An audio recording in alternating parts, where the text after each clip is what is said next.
Assalamu alaikum students. In today's lecture we are going to continue the topic acute inflammation. Last lecture we have discussed about the vascular changes occurring during acute inflammation and how the inflammation proceeds in its initial stages and the vascular changes. But today we are going to discuss about cellular events occurring during the procedure.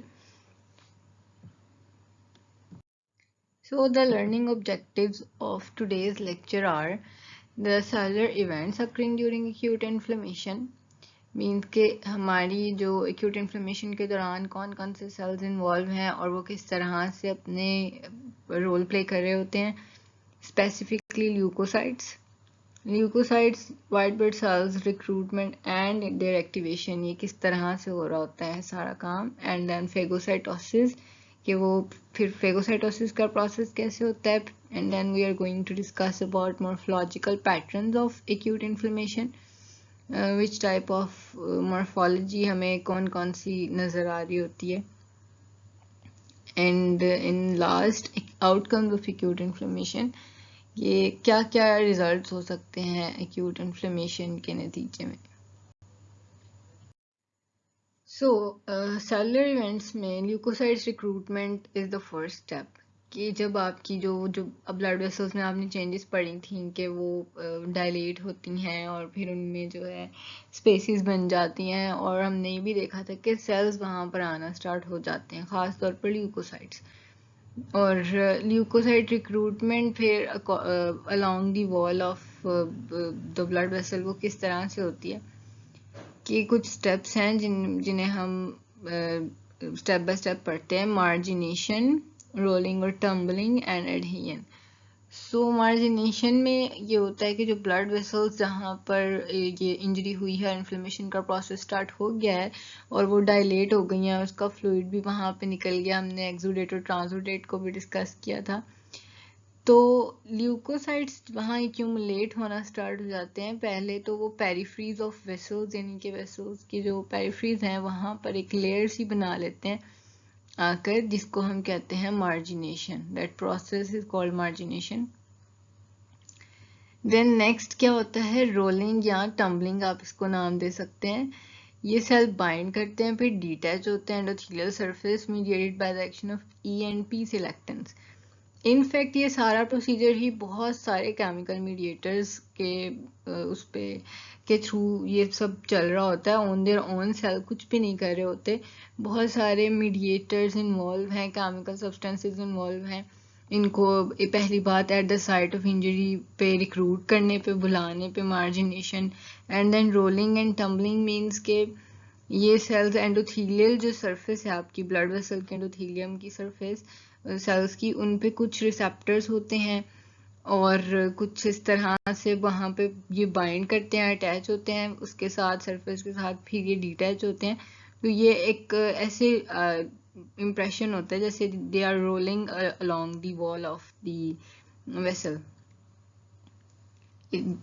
एडहियन adhesion में ये होता है कि चलें फिर वो यहाँ तो बाइंड और डिटैच वाला है फिर अल्टीमेटली एंडोथेलियल सरफेस पर कुछ रिसेप्टर्स होते हैं जिनके साथ फिर ये ल्यूकोसाइट्स बिल्कुल फर्मली बहुत मजबूती के साथ अटैच हो जाते हैं और ये होते हैं आपके पास लाइगेंड्स और इंटैग्रेंस ल्यूकोसाइट्स के ऊपर जो रिसेप्टर्स होंगे जो मॉलिक्यूल्स हैं और लाइगेंड्स जो है वो एंडोथेलियल सेल सरफेस पे होंगे इनकी आपस में इंटरेक्शन से फिर एक फिल्म एडहेशन हो जाती है कि मतलब वो बाइंड हो जाते हैं बहुत मजबूती से एंडोथेलियल सरफेस के साथ 10 ल्यूकोसाइट्स इनकी कुछ एग्जांपल्स हैं like ICAM1 binds with LFA1 या MAC1 के साथ मैक्रोफेज 1 के साथ ल्यूकोसाइट फंक्शनल एंटीजन 1 तो ये या फिर VCAM binds with VLA4 these are some receptors for adhesion. Okay, so in the next step of leukocyte recruitment, transmigration या फिर diapedesis ये बहुत important term है.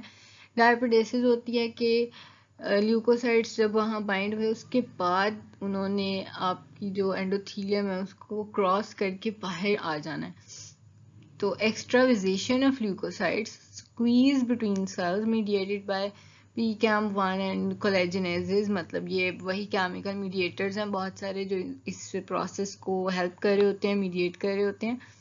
तो ल्यूकोसाइड्स को जो वो है आपके पास एंडोथेलियल सेल्स के जो इंटरसेलुलर जंक्शंस हैं उनमें से ये स्क्वीज होकर बाहर आते हैं।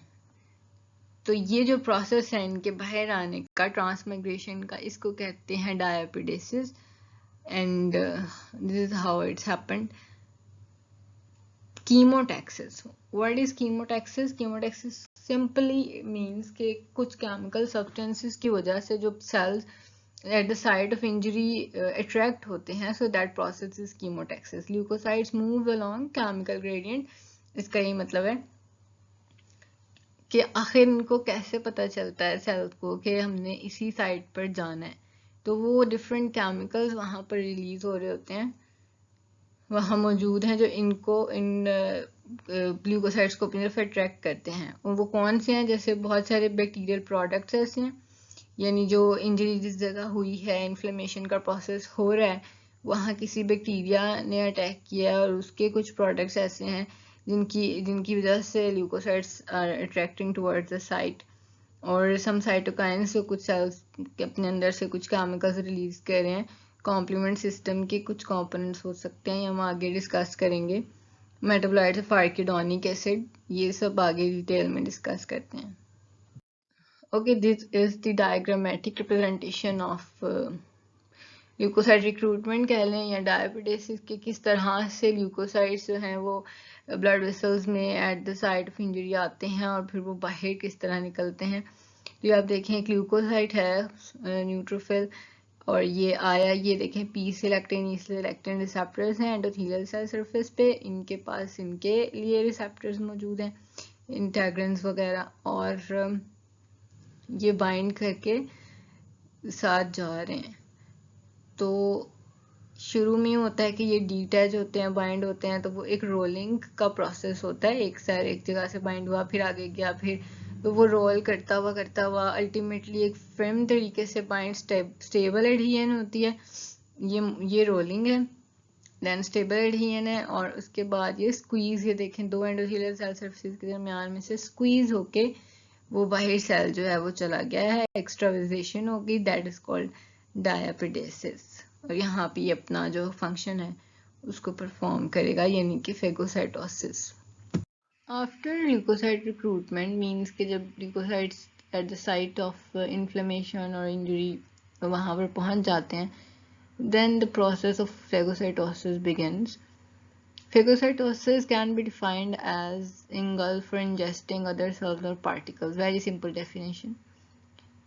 तो जो भी इंजूरियस एजेंट है उसको वहाँ पर ये सेल्स जाकर इंगल्फ करते हैं, देन अपने अंदर लेकर जाकर फिर उसकी फर्दर डिस्ट्रक्शन होती है। तो 3 स्टेप्स होते हैं फेगोसाइटोसिस के: recognition and attachment of the particle to ingesting glucoside, के पहचानना उस पार्टिकल को ल्यूकोसाइड्स के थ्रू, देन उसको इंगल्फ करना, और इंगल्फमेंट मोस्टली होती है due to the formation of phagolysosome, and then killing and degradation. Means के जब वो इंगल्फ कर लिया है उस ऑर्गेनिज्म को या जो भी एजेंट था इंजूरियस एजेंट, तो फिर उसको अपने अंदर ले जाकर किलिंग करना और उसकी डिस्ट्रक्शन करना। तो ये 3 स्टेप्स है फेगोसाइटोसिस के। अच्छा, इस प्रोसेस को हेल्प करता है एक phenomena that is named as opsonization.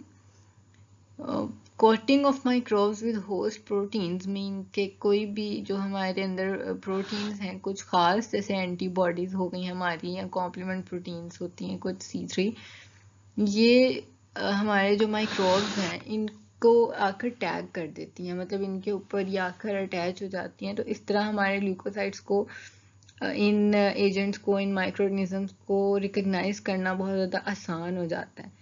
तो एक तरह से वो उसको टैगिंग भी आप कह सकते हैं, या coating of microbes with host protein, ताकि उनको पहचानने में आसानी हो सके by the leukocytes. So this process is named as opsonization, and these proteins can be named as opsonins.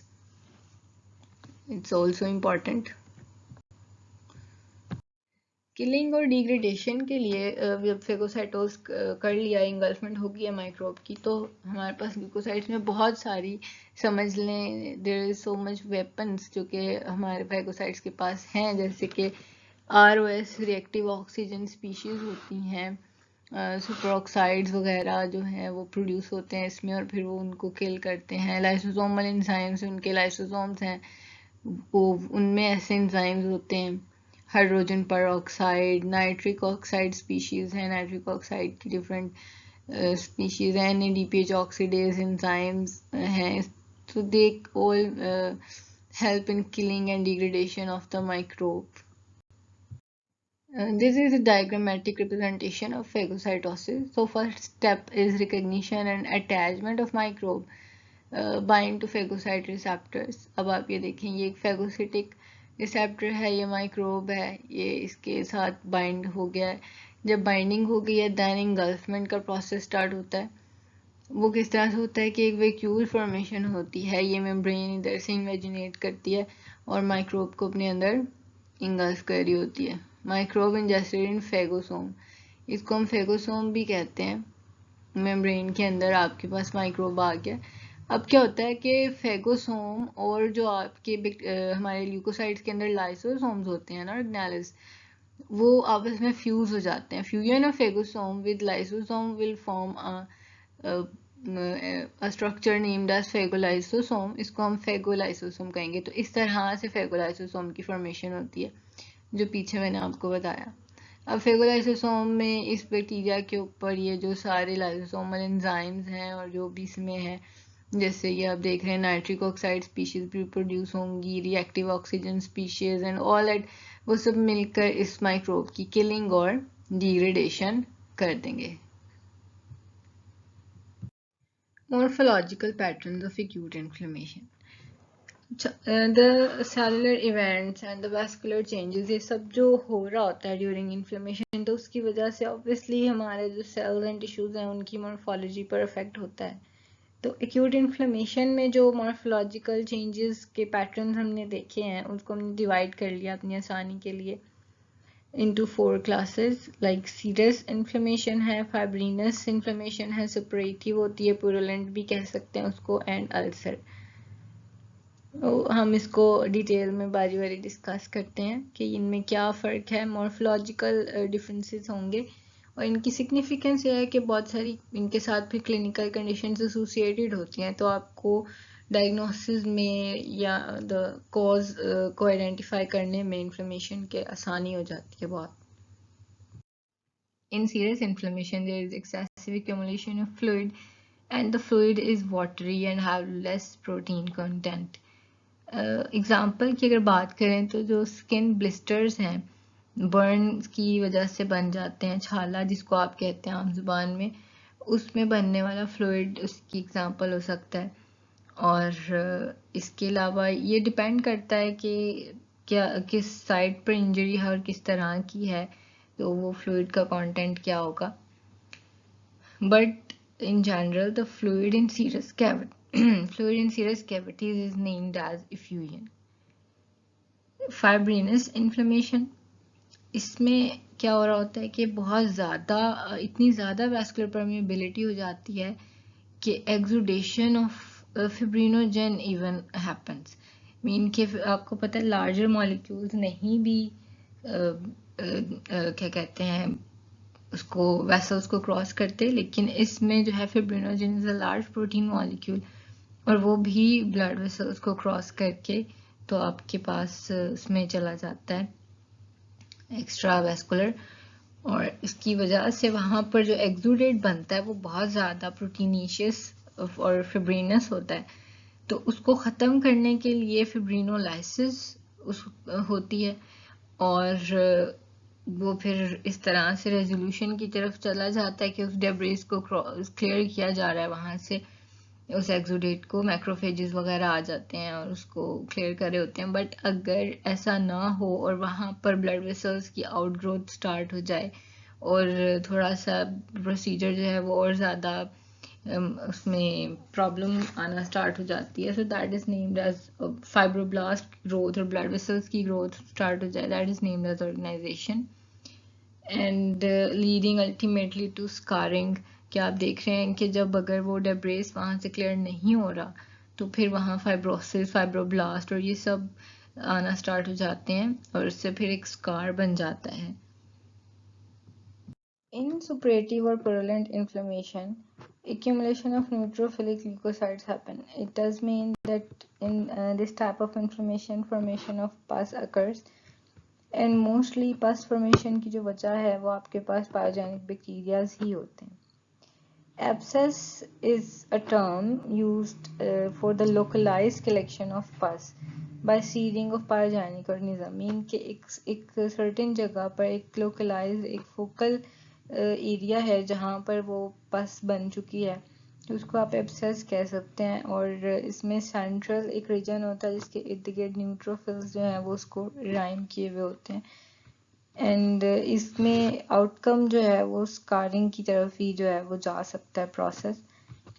इसके अलावा अल्सर्स भी हमें नज़र आते हैं. इन्फ्लेमेटरी अल्सर कहते हैं inflammatory necrosis of the surface, कि इन्फ्लेमेशन की वजह से जो टिश्यूज और सेल्स की नेक्रोसिस हो रही है उसकी वजह से वो सेल्स वहाँ पर से जो टिश्यूज हैं, सेल्स हैं, वो डैमेज हो जाते हैं और वो उतर जाते हैं इस तरह से, तो वो फिर अल्सर बन जाता है. और मोस्टली अल्सर आपको पता है म्यूकोजाज में, स्किन में, गैस्ट्रिक में, स्टमक अल्सर है, स्किन म्यूकोजा है, माउथ वगैरह के रीजन, इस तरह की जगहों पर अल्सर आपको नज़र आता है. इन द एंड हम बात कर लेते हैं आउटकम्स ऑफ एक्यूट इन्फ्लेमेशन. आपने इन पिछले लेक्चर्स में पूरी एक्यूट इन्फ्लेमेशन का एक ओवरलुक देखा है कि किस तरह से सर्टेन इवेंट्स हो रहे हैं और क्या क्या होता है एक्यूट इन्फ्लेमेशन में. तो आखिर इसका रिजल्ट क्या होगा फिर, मतलब क्या क्या पॉसिबिलिटीज़ हैं, क्या हो सकता है एट द एंड इस इन्फ्लेमेशन का, समझ लें कि नतीजा क्या होगा. तो हमें तीन इसके आउटकम्स नज़र आते हैं. पहला तो है रेजोल्यूशन, कि अगर इतनी ज़्यादा इन्फ्लेमेशन नहीं हुई है और वो शॉर्ट लिव्ड है और वो कम डैमेज हुआ है तो इजीली वो रिपेयर हो जाती है. Regeneration and repair when injury is limited और short lived. If the injury is not large और वो इतनी ज़्यादा नहीं फैली है तो उसको वो रिजॉल्व हो जाती है. बट दूसरी कंडीशन हो सकती है क्रॉनिक इन्फ्लेमेशन, कि अगर आप एक्यूट इन्फ्लेमेशन की कॉज को, ऑफेंडिंग एजेंट को आप नहीं रिमूव कर पाए आपकी बॉडी, तो वो फिर ज़्यादा देर रहने की वजह से क्रॉनिक में कन्वर्ट होना स्टार्ट कर देती है, क्रॉनिक इन्फ्लेमेशन. और the third one is scarring, a type of repair after substantial tissue destruction. Scar तब बनता है जब टिश्यू डिस्ट्रक्शन होती है और फिर वो रिपेयर होता है, लेकिन वो फिर कंप्लीट एक रिपेयर नहीं होता. वो भी हम आगे पढ़ेंगे कि ये पूरा प्रोसेस स्कारिंग का क्या है और किस तरह से होता है. तो आज के लिए इतना ही है. बाकी नेक्स्ट लेक्चर में हम केमिकल मीडिएटर्स को डिस्कस करेंगे, जो कि ये जो आपने पूरा प्रोसेस पढ़ा है इसको रेगुलेट कर रहे हैं कि किस और मेंटेन करके रखते हैं.